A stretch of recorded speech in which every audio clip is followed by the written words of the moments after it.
નમસ્કાર ખેડૂત મિત્રો, સ્વાગત છે તમારું ખેડૂત ચેનલની અંદર। આજે તારીખ 23 માર્ચ 2026 ને વાર સોમવાર।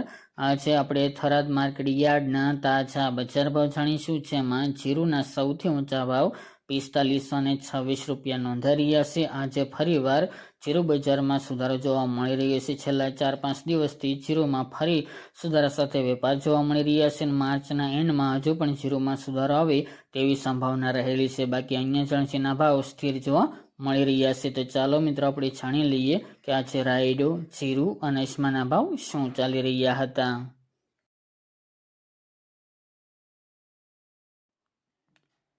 ખેડૂત મિત્રો, આજે આપણે થરાદ માર્કેટ યાર્ડના બજાર ભાવ જાણીએ તો જીરુ 2000 થી 4526 રૂપિયા, રાયડો 1150 થી 1410 રૂપિયા, એરંડા 1250 થી 1340 રૂપિયા, મેથી 900 થી 1700 રૂપિયા, રાજગરો 1730 થી 1871 રૂપિયા, ઈસબગુલ 2250 થી 2650 રૂપિયા અને ધાણા 1711 થી 1930 રૂપિયા। તો ખેડૂત મિત્રો, આ તાજે આપણે થરાદ માર્કેટ યાર્ડના તાજા બજાર ભાવ।